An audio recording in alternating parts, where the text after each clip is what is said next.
Cette vidéo a un débit rapide pour des raisons techniques. Mais les plateformes de visionnage ou d'écoute vous permettent de faire varier la vitesse de débit. Nous vous souhaitons une bonne écoute.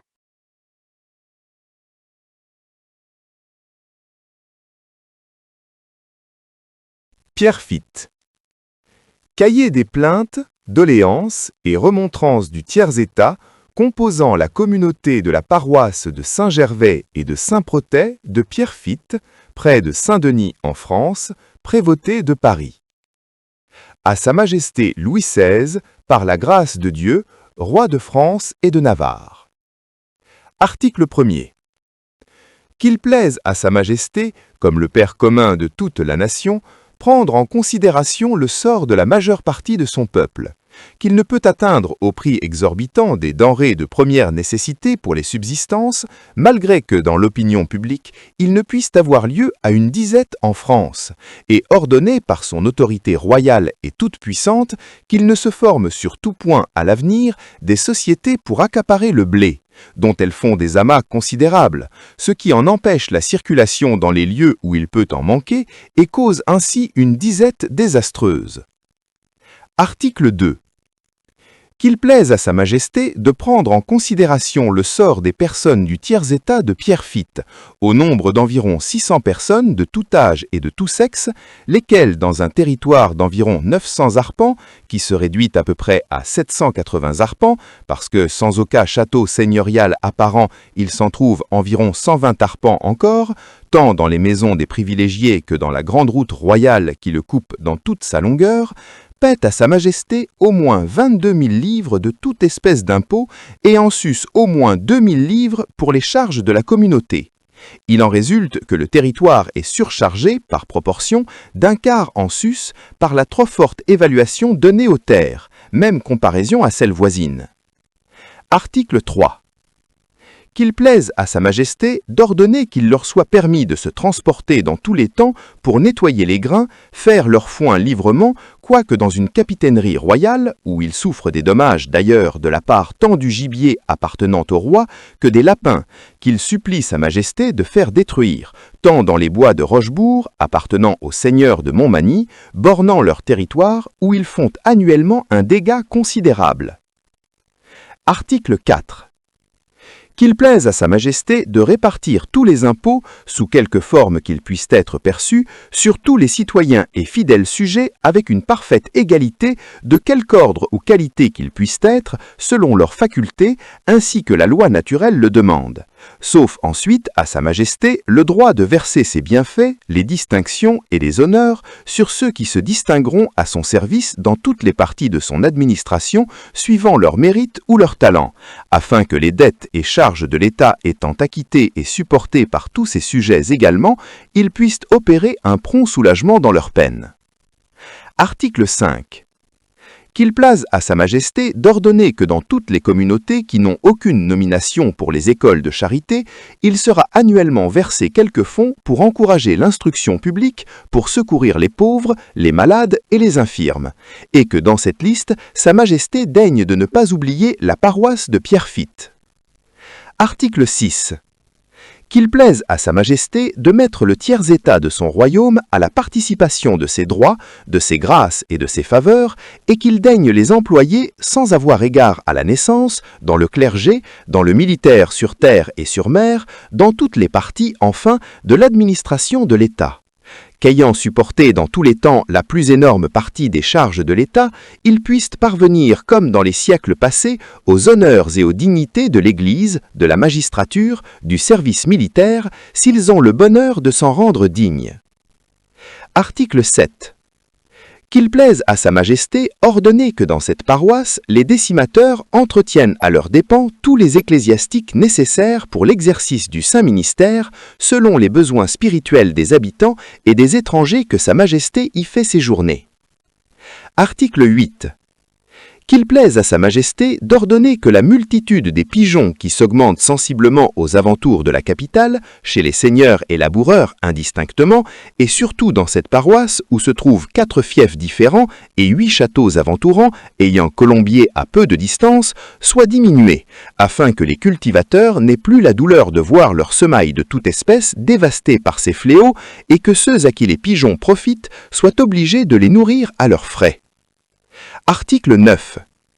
Qu'il plaise à Sa Majesté d'ouvrir la seule source d'eau potable qui se trouve dans le territoire et à portée du village de Pierrefitte, dont une seule maison opulente s'est emparée, et après avoir fermé la conduite par des canaux dans son enclos de 25 arpents qui en est inondé et où elle se perd, pendant que la communauté est obligée d'aller chercher cet aliment indispensable à près de 68 lièges sic dans un territoire étranger, où elle est souvent refusée dans les sécheresses. Qu'il soit permis à tout le village de supprimer l'ouverture où elle a été ouverte pour l'ouvrir dans l'emplacement où cette eau a sa source, qui est à portée du village où elle était très longtemps. De puiser l'eau à cette source qui pourrait suffisamment à fournir 4 paroisses comme celle de Pierrefitte. Que même en allant chercher l'eau à cette fontaine, on y commet des délits sur le territoire dont chaque propriétaire souffre beaucoup parce qu'il n'y a pas de chemin ouvert qui y conduise. Les malades de la paroisse de Pierrefitte n'ont aucune ressource. Autrefois, il y avait dans cette même paroisse une maladerie à laquelle était attaché, entre autres objets, un revenu annuel que le grand aumônier payait. Que depuis nombre d'années, cette fondation a disparu. Que l'on ne peut sans doute attribuer la cause au malheur du temps, mais comme le terrain sur lequel était construite la maladerie est actuellement réuni aux propriétés de l'abbaye de Saint-Denis, à cette paroisse demande que leurs malades soient reçus à l'Hôtel-Dieu de Saint-Denis, parce qu'il est richement fondé, en partie, par cette abbaye même. Arrêté en Assemblée générale tenue ce aujourd'hui 15 avril 1789. Signé Beaugrand, Emery, Récy, Jean Ducef, Thomas Cousin Lemaire, Cheval, Jean Eudes, Jean-Jacques Ducef, Jean-François Pérard, Protat de la Mare, Carpentier, Plesfil, Ridoux, Louis-Baptiste Emery, Pierre d'Ivary, Château, La Cayette, Jean-Pierre Duval. Paraphé novariaturé fait ce 15 avril 1789 au désir de notre procès-verbal de nomination de député ce aujourd'hui. Signé Maillet.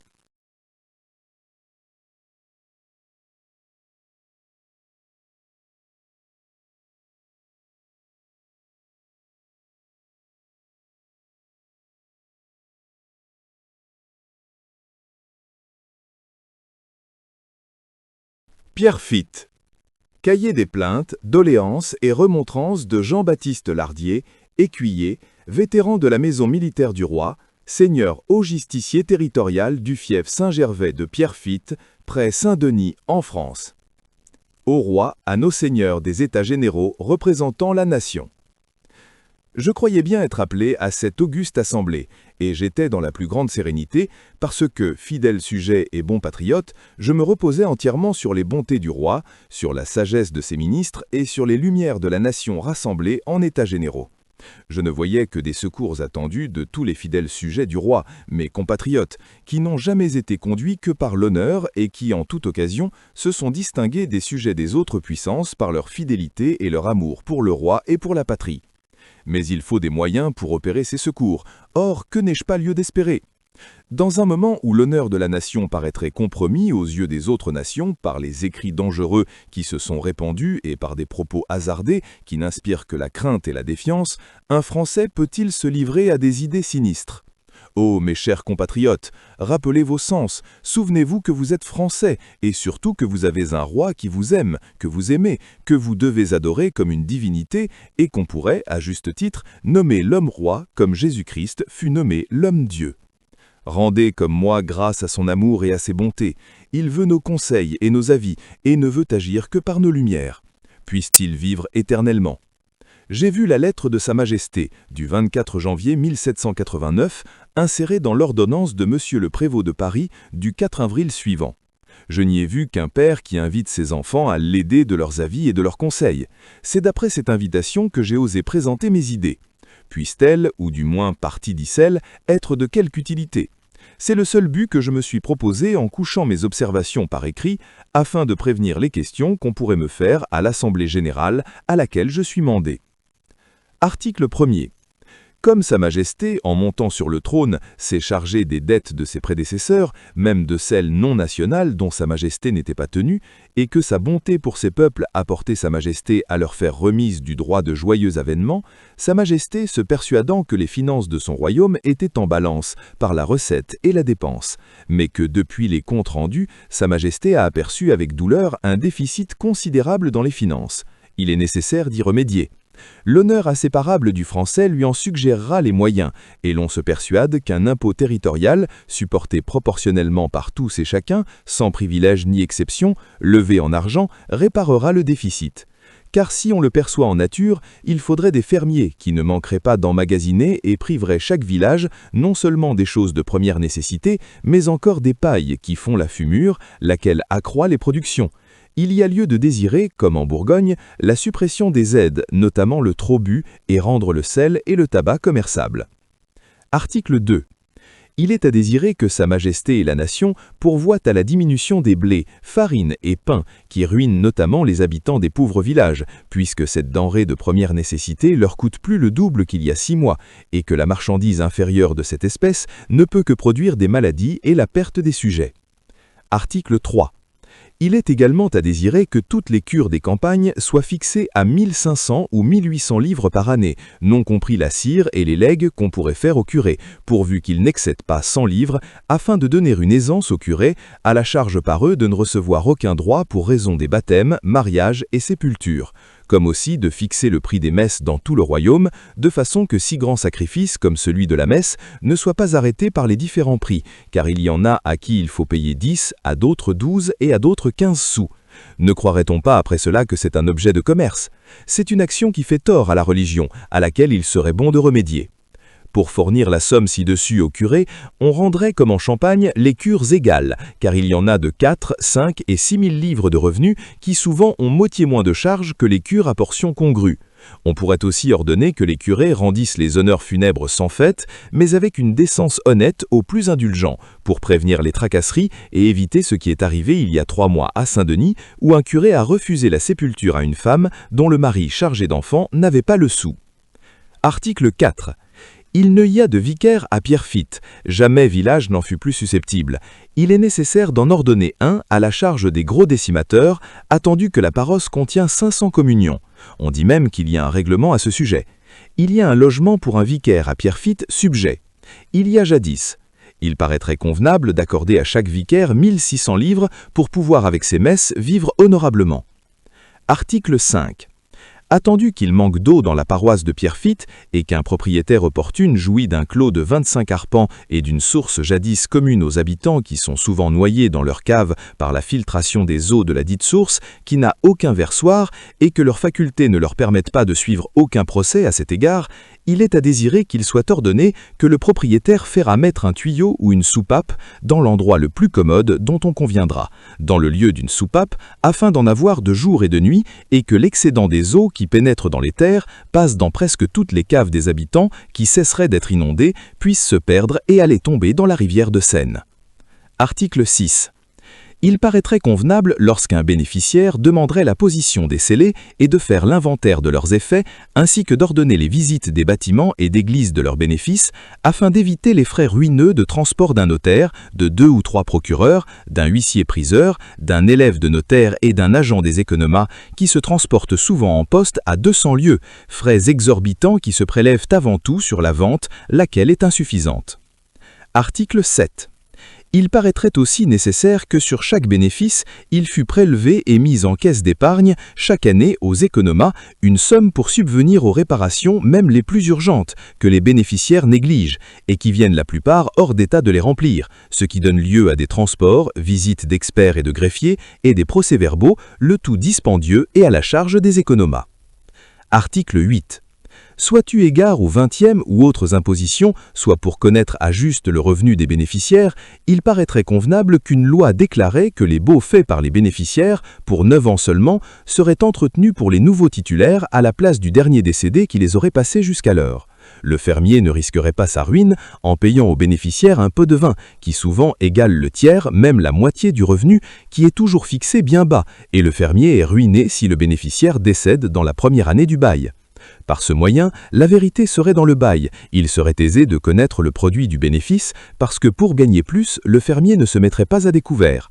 Cependant, il faudrait laisser subsister les bails existants jusqu'à l'expiration et jusqu'après la mort des titulaires actuels s'ils décèdent dans la durée du bail. Article 10. Dans les commencements de la monarchie, particulièrement sous le règne de Louis le Débonnaire et de Saint-Louis, les dîmes furent accordées aux moines, non seulement à cause des charges des cures qu'ils desservaient alors, mais encore pour fournir à leur subsistance et boissons et secourir les pauvres, les vedous et les orphelins. Chacun alors se confinait dans un cloître, les objets se trouvaient remplis. Mais par succession de temps, on est devenu égoïste, les charités ont cessé. Il a été défendu aux moines de desservir les cures. Ce service cessant a diminué les novices et les profits, et la dîme toujours subsistante est capable, outre tous les biens acquis ou usurpés, d'entretenir et nourrir 4 fois plus au moins de moines qu'il y en a aujourd'hui. Or, la cause de ces donations étant cessée, il en résulte la cessation du bénéfice de celles-ci. Cessant causa, cessant ipsa lex. Article 10. Il est à désirer aussi une loi qui oblige les moines à justifier de tous leurs titres de propriété et, faute de titre, réunir au domaine des vrais propriétaires ce qui n'a pu qu'être usurpé, sinon le réunir au domaine de la couronne. Article 11. Les moines sont si opulents que eux-mêmes ne pourraient nombrer leurs richesses. Ils ont une immensité de terres qui leur forme un domaine considérable. Les droits de chasse y attachés sont absolument contraires au canon de l'Église qui défend expressément la chasse aux ecclésiastes. Ne pourrait-on pas distraire cet objet de propriété en les indemnisant et réunir cette chasse au domaine des anciens propriétaires ou au domaine de la couronne, ou la vendre à des particuliers, ou la détruire?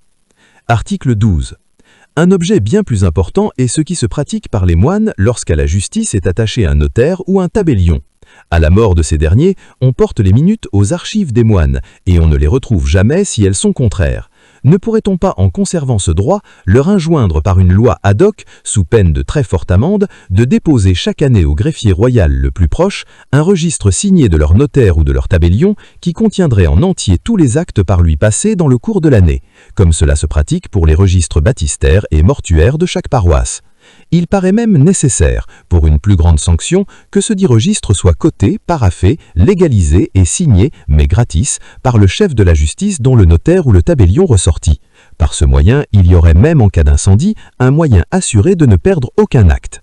On objectera qu'on n'a rien à craindre parce que tous ces actes sont contrôlés, mais comme ils ne sont qu'en extrait pour recevoir le droit, la date du contrôle ne produirait qu'un effet bien léger. Article 13. Ne serait-il pas à désirer aussi que le dépôt ci-dessus, et dans la même forme, soit pratiqué par tous les notaires et tabellions de toutes les justices seigneuriales et non royales, sinon que ce registre soit déposé chaque année aux archives des seigneurs pour conserver les duplicata de plusieurs actes et assurer la tranquillité des familles. Article 14. Nul secours pour les malades ou blessés de pierrefitte et étrangers, où les accidents se multiplient par la continuité des voitures. Lorsque le procureur fiscal envoie un blessé à l'hôpital du Dieu de Paris, faute de pansement, il meurt, comme cela est arrivé avant d'entrer en Paris. Cependant, il est constant que messieurs de Saint-Denis, dont le prieur se dit premier administrateur de la dite ville, possèdent au village de Pierrefitte le tiers du sol du territoire, et comme il y a au dit village une maladrerie dotée par fondation royale de 80 livres de revenus, prix très haut pour le temps, payable par le grand aumônier, n'est-il pas à désirer que l'hôpital du Dieu de Saint-Denis soit tenu de recevoir les malades et blessés du village de Pierrefitte, résidents comme étrangers? Article 15. Personne n'ignore que les minutes des actes des notaires de Paris appartiennent à l'État, que plus les actes sont anciens, plus ils les apprécient à volonté et font payer la recherche, quoiqu'on leur présente la date et l'année. Les mêmes notaires ont fixé la finance de leur charge à 40 000 livres pour frustrer les centimes, deniers et autres droits. Leurs minutes, qui sont à l'État, sont pour eux un objet si considérable que leurs charges se vendent 200, 250, 300 000 livres à leur mort. Ne peut-on pas, comme il est arrivé, en soustraire, surtout s'il y a faillite? Ne serait-il pas à désirer qu'il fût établi un dépôt public de toutes les minutes des notaires de Paris dont les gardes-minutes, à créer, seraient autorisés à en délivrer les expéditions suivant la taxe qui en serait faite? On pourrait y joindre aussi les minutes des notaires et tabellions de campagne, au lieu de les déposer au greffe royal pour former un dépôt général pour chaque généralité. La nation trouverait dans ce dépôt la conservation de ses titres. Les notaires pourraient s'y transporter pour expédier des actes au prix fixé.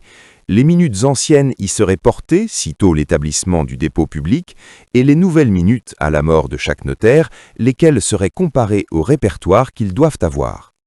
Sinon, leur faire payer un supplément de finances proportionné à la vente de leurs charges et, dans ce cas, pour la conservation des actes, ordonner qu'un registre contenant les actes par eux passés par année serait par eux déposé au greffe du Châtelet, comme les registres des baptêmes, mariages et sépultures.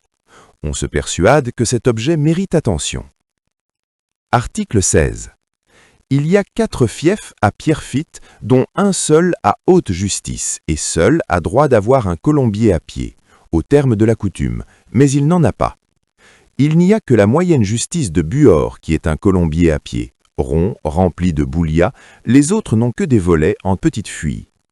On ne dira rien à leur égard parce que les colombiers sont fermés bien avant la moisson et ne s'ouvrent qu'après les grains rentrés. Or, les grains répandus sur terre seraient absolument perdus si les pigeons ne les ramassaient. D'ailleurs, cet animal étant très chaud, est souvent ordonné en médicaments, ce qui doit les faire conserver. S'il est fait à Mosem, on ordonnait que chaque village serait tenu de fournir mort, chaque année, une quantité déterminée de moineaux francs à peine d'amende. Cela paraîtrait préférable, puisque personne n'ignore que chaque moineau franc mange au moins par année un boiseau de blé, ce qui, par l'immensité qu'il y a en France, consomme une quantité de grains inappréciable. Ces oiseaux sont d'autant plus dangereux que leur légèreté leur permet de se reposer sur les épis pour en extirper tout le grain, et qu'en se réunissant ainsi qu'ils font d'ordinaire, ils tombent comme une nuée sur les pièces de blé qu'ils jugent les plus mûres, et que leur nombre en fait tomber une grande partie à terre. Article 17. Une race d'animaux plus destructrice que les moineaux est celle des lapins de Garenne non close. Non seulement ils mangent les blés et les denrées, mais ils gruppent, notamment dans les neiges et les gelées, les écorces des arbres, arbrisseaux et taillis. Ils occasionnent encore des excavations où ils font leurs terriers. Ils soulèvent les racines des arbres, des vignes et des plantes de toute nature, et par leur rambouillère attirent même de loin des animaux voraces de toute espèce, et parviennent à miner les plus hautes montagnes où ils s'en sortent ordinairement. Ils rendent les avenues où chassent les rois dangereuses, témoin ce qui arriva à Louis XV le bien-aimé dans la forêt de Saint-Germain. Or, il serait très utile de détruire le plus tôt possible, et le plus qu'on pourra, cette espèce d'animaux qui peuvent produire les plus grands maux, tels qu'une famine, ainsi que, suivant l'histoire, il arriva dans l'île de l'Euro ou Lipara en Sicile, où un jeune homme en apporta quelques couples qui s'accrurent au point qu'ils minèrent l'île et mangèrent absolument tous les blés jusqu'à la racine, ce qui causa la famine dans l'île. Pour à quoi remédier, les magistrats ordonnèrent de les exterminer.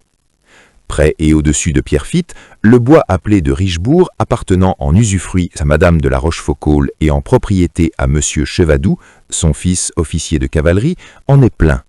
Il serait nécessaire de les détruire, même entièrement, à moins que le propriétaire ne préfère de faire clore totalement le bois par un mur de 8 à 9 pieds, dont il y en aurait 4 pieds en fondation, car il ruine les blés, les vignes et toutes les denrées de Pierrefitte et Mournagui. Article 18. Les querelles journalières qui surviennent tous les jours au sujet des pièces de 2 sous donnent lieu à désirer qu'on les promulgue toutes à 1 sou 6 deniers, comme les anciennes pièces. C'est le vœu général. Article 15. À la décharge du peuple, et pour opérer plus rapidement le rétablissement des finances, on croit qu'on pourrait y joindre, en le limitant la durée, un droit sur chaque domestique, sur chaque cabriolet et sur chaque croisée ordinaire ayant vue sur la rue, tant des villes et bourgs que de villages, exceptant celles qui n'ont pas 5 pieds de haut. Ces droits ne seraient perçus que sur les gens opulents et les propriétaires. La classe du peuple la plus indigente n'en souffrirait pas, et la récepte se ferait par le syndic ou les collecteurs des lieux à peu de frais et serait remise au trésor royal directement sans frais. Article 20. La bravoure tenant à tous les individus, il n'est pas étonnant de voir des officiers de fortune parvenir à obtenir la croix de Saint-Louis. C'est un véhicule pour encourager leurs camarades, mais sans fortune. Ose-t-on montrer cette marque d'honneur? On la cache dans une boîte, comme le fit un certain porteur d'eau de Paris, chez lequel on en trouva une dans une boîte avec ses brevets de service et un autre qui s'engagea dans les gardes françaises. On désirerait qu'il fût accordé une pension honnête à chaque croix de Saint-Louis, ainsi qu'à chaque officier que les blessures, les infirmités ou la vieillesse nécessitent à quitter le service. Article 21. Il est à désirer que le soldat ait une certaine considération dans la patrie pour laquelle, à tout moment, il expose sa vie, et qu'après 25 ans de service, il porte une marque distinctive ainsi que les enfants qu'il aura, s'il est marié, et notamment eu égard aux années de service bien constatées. On pourrait même, à la mort du mari dans les troupes, accorder à sa veuve une portion de la pension de son mari pour l'aider à élever ses enfants. De ce moyen, le soldat sera encore plus attaché au service par l'espérance certaine d'une récompense et ne sera jamais réduit à mendier sur ses vieux jours. Comme aussi que les pensions non méritées et surprises soient supprimées et que celles qui seront accordées à l'avenir ne soient que pour service effectif en tout genre rendu à la patrie par toute personne de tout état. Article 22. Il est à désirer qu'il soit construit des magasins de blé dans toutes les villes et bourgs du royaume pour les garnir de blé pour 4 ans afin de rendre le surplus commerçable et exportable sans craindre la cherté ni l'intempérie des saisons, avec faculté de remplacer par les blés du marché qui paraîtraient dans les magasins pressés, comme cela est établi à Lille, en Flandre, où ils magasinent aussi des eaux-de-vie afin qu'elles aient un même prix à cause des légers accidents produits par la bière. Il en est de même des blés, parce que quand l'un et l'autre de ces comestibles augmentent au marché, on publie l'ouverture des magasins, ce qui oblige les marchands à se mettre au cours du taux. La nation ne peut se refuser à un tel établissement qui lui serait le plus avantageux. Article 23.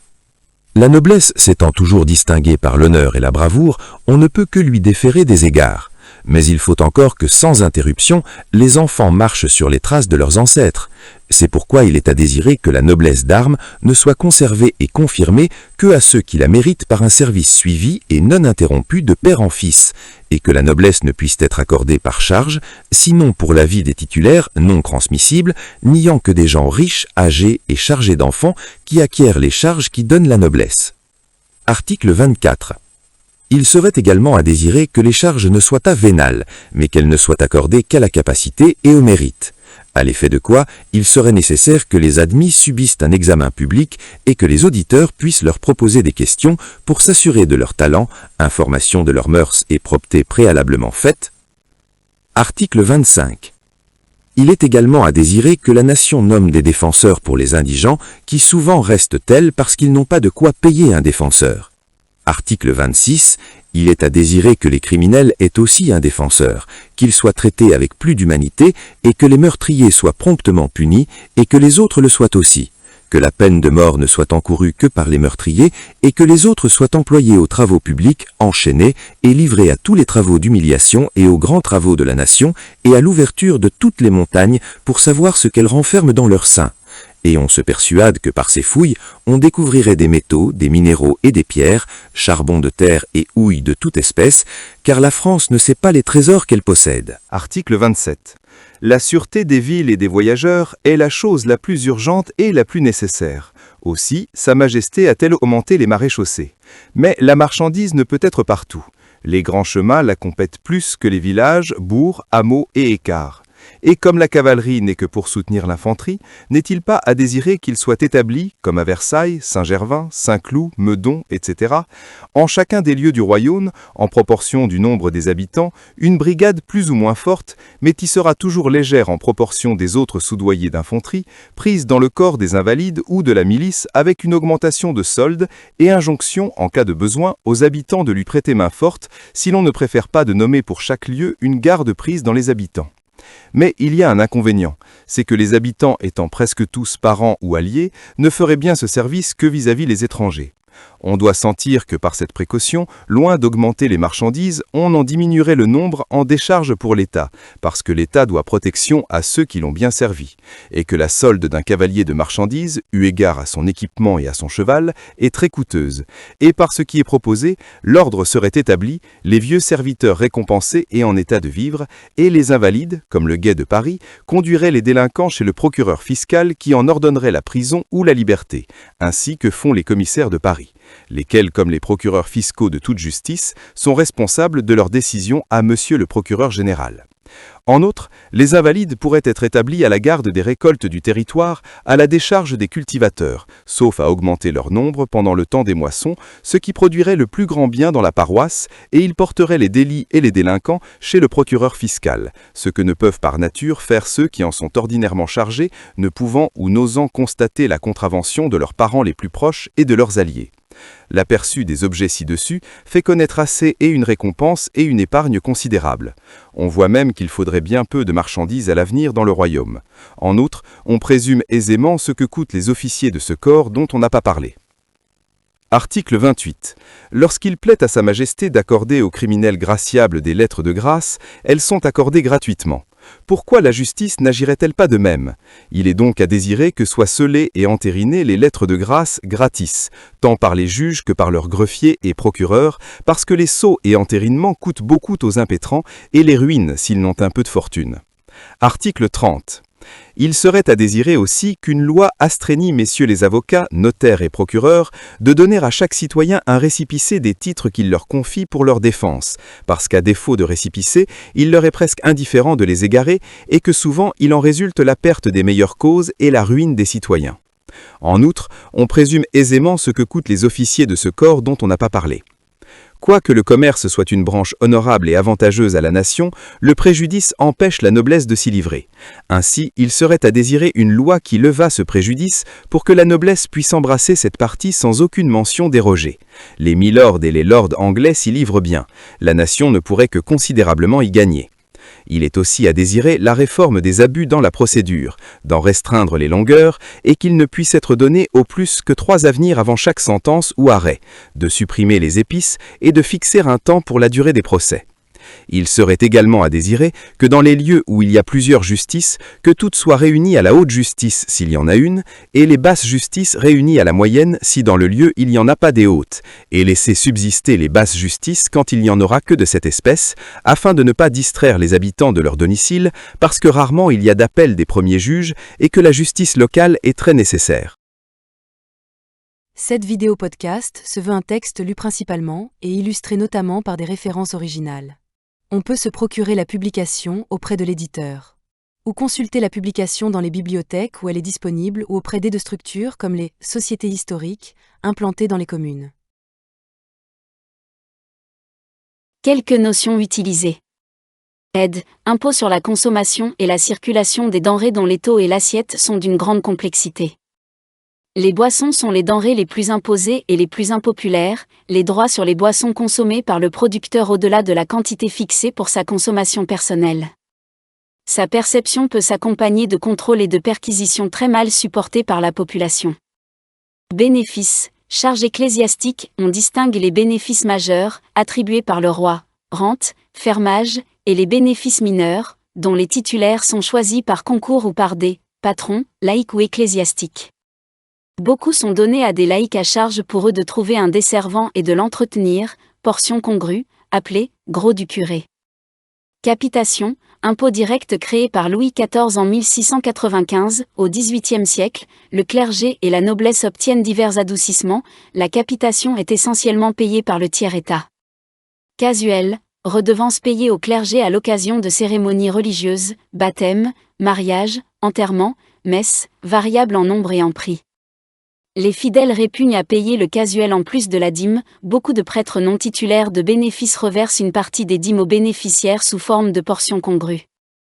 Champart, redevance en nature levée par le seigneur sur certaines terres, avec la dîme, la principale redevance en nature.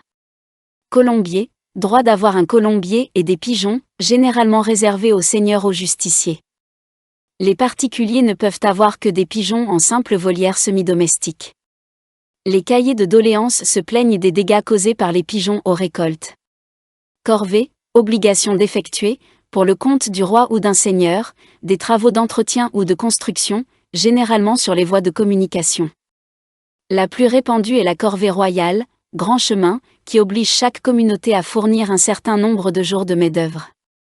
Bien que l'exemption soit interdite, beaucoup se rachètent, elle est parfois remplacée par une imposition en argent, inégale et critiquée. Dîmes, impôts payés au clergé, levés avant tout autre impôt sur les récoltes, sauf bois, étangs, prairies naturelles. On distingue grosses dîmes, vins, céréales, et menues dîmes, fruits, légumes. Créée pour subvenir aux besoins du culte, sa quotité est d'environ 1/10. Souvent perçue par des bénéficiaires absents, elle est très critiquée. Droit de minage, droit perçu au nom du seigneur qui fournit la mesure et paie un mesureur pour constater légalement la quantité de grains vendus. Gabelle, impôt indirect sur le sel, monopole d'État. Les gabelous ont droit de perquisition dans les maisons pour traquer la contrebande, leurs méthodes brutales et amendes sont particulièrement haïes. Laboureurs, paysans, propriétaires ou fermiers, possédant au moins une charrue et les animaux de trait. Péage, taxes payées au roi ou au seigneur pour le passage de personnes, bestiaux ou marchandises, ponts, chemins, rivières, entrées de ville. Plaisir de sa majesté ou du roi, désigne habituellement la chasse royale, on dit aussi, plaisir de chasse. Regratier, vendeur de sel au détail, achète ce droit aux fermiers des gabelles. Syndic, représentant en justice de la communauté rurale, à l'origine élu, de plus en plus désigné par l'intendant, préside l'assemblée des paroisses. Taille, impôt direct depuis 1439, roturier par excellence, attaché à la personne du roturier selon ses revenus estimés, exempte noblesse, clergé et nombreux officiers bourgeois.